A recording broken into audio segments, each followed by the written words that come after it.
चुड़ैलोक में चुड़ैलों की रानी लीला दो जुड़वा बच्चों को जन्म देती है। बाकी सारी चुड़ैलें खुशी से झूमने लगती है। अरे सुनो सब, हमारी रानी ने दो जुड़वा बेटी और बेटे को जन्म दिया है। लीला अपने बच्चों का रानी और राजा नाम रखती है। दोनों बच्चे धीरे धीरे बड़े होने लगते हैं। जब वो 2 साल के हो जाते हैं तो लीला बहुत ही ज्यादा बीमार हो जाती है। वो बाकी के चुड़ैलों को बुलाकर कहती है, सुनो मेरी प्यारी चुड़ैल बहनों, मैं बहुत बीमार हूँ और अब मुझे नहीं लगता कि मैं ज्यादा दिन जीवित रह पाऊंगी। मेरे बच्चे अभी छोटे हैं। मेरे मरने के बाद तुम सभी उनका ख्याल रखना, उन्हें पाल पोस कर बड़ा करना। मेरे बाद अब तुम ही सब उनका परिवार हो। मेरी कुछ जादुई शक्तियाँ, जैसे कि हवा में उड़ना, रूप बदलना, कुछ समय के लिए इंसान का रूप ले लेना, ये सब उनके अंदर जन्म से ही है। अभी दोनों को इन सब के बारे में कुछ नहीं पता। जब वो 18 साल के हो जाएंगे तो उन्हें खुद ही अपनी शक्तियों का अंदाजा हो जाएगा। तब तक तुम उन्हें पाल पोस कर बड़ा करोगी। वचन दो मुझे कि तुम सभी मेरे बच्चों का अच्छे से ख्याल रखोगी। जी चुड़ैलों की रानी, हम वचन देते हैं। हम सभी चुड़ैलें आपके दोनों बेटी बेटा का अच्छे से ख्याल रखेंगे। कुछ दिनों के बाद चुड़ैल रानी की मौत हो जाती है। बाकी चुड़ैलें बहुत दुखी हो जाती है, लेकिन रानी और राजा का ख्याल आते ही सभी संभल जाती हैं। सब चुड़ैलें बहुत ही प्यार से राजा और रानी का पालन पोषण करते हैं और दोनों 18 साल के हो जाते हैं और दोनों को अपनी शक्तियों का एहसास हो जाता है। सभी चुड़ैलें धूमधाम से रानी राजा का जन्मदिन मनाने की तैयारियां कर रही होती हैं। वही रानी और राजा बहुत खुशी से हवा में तैरने लगते हैं। अरे भैया, ये क्या? हमें तो इतने सालों तक पता भी नहीं था कि हमारे अंदर इतनी सारी शक्तियाँ हैं। हाँ, मैं भी बहुत खुश हूँ, लेकिन मैं इस चुड़ैल लोक में रहते रहते तंग आ चुका हूँ। ये सब मौसिया हमें कहीं बाहर भी नहीं जाने देती है। सुनो, मेरे पास एक आइडिया है। अब तो हमारे पास ढेर सारी शक्तियाँ हैं, तो क्यों ना हम रात में चुपके से पहाड़ी के पीछे वाले गांव में जाए। हाँ, आइडिया तो अच्छा है, लेकिन अगर किसी ने हमें देख लिया तो? कोई नहीं देखेगा भाई, हम चोरी चुपके जाएंगे। फिर सारी चुड़ैलें मिलकर रानी और राजा का जन्मदिन धूमधाम से मनाती हैं और सब सोने के लिए चली जाती हैं। वही रानी और राजा चुपके से वहाँ से निकलकर हवा में तैरते हुए पहाड़ी के पीछे पहुँच जाते हैं। नीचे देखते हैं तो सुंदर गांव दिखाई देता है। वो देखते हैं गांव के लोग और हरे भरे खेत। ये सब देखकर दोनों बहुत खुश हो जाते हैं। भैया, देखो कितना अच्छा गांव है।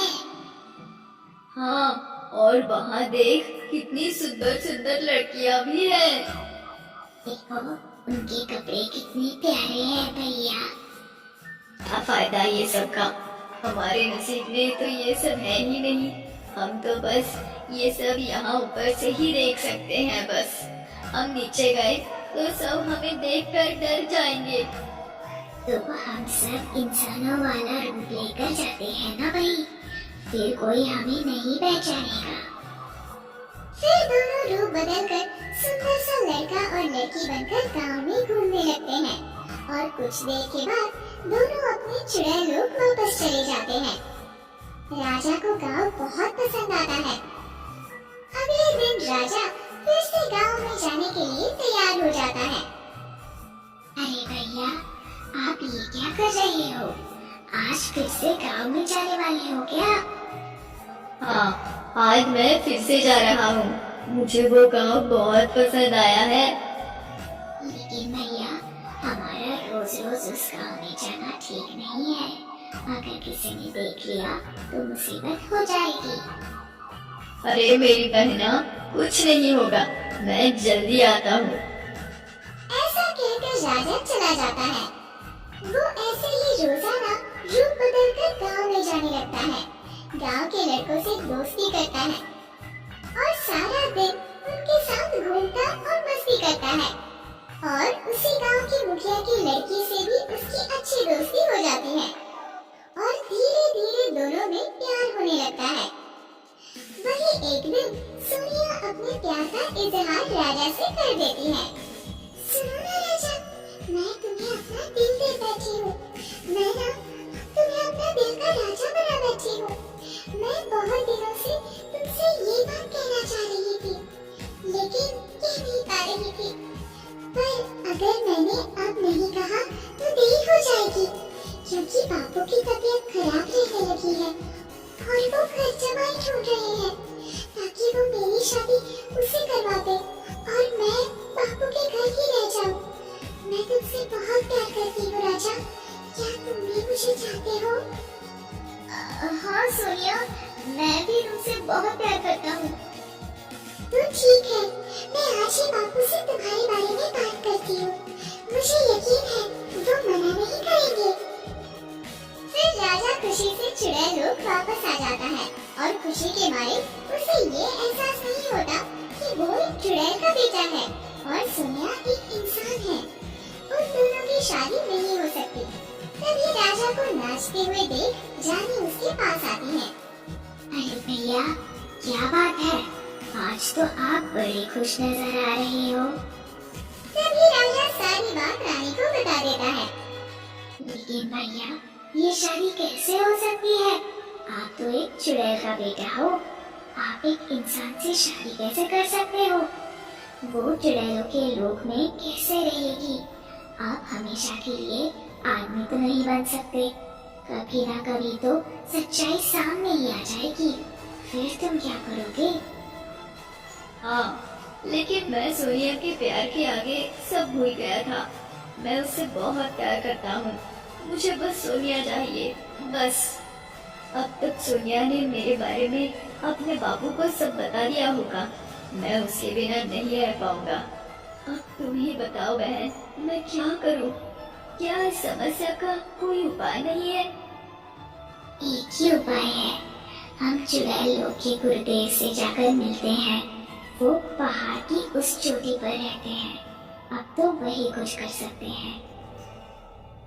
फिर दोनों गुरुदेव के पास जाकर सारी बात बताते हैं।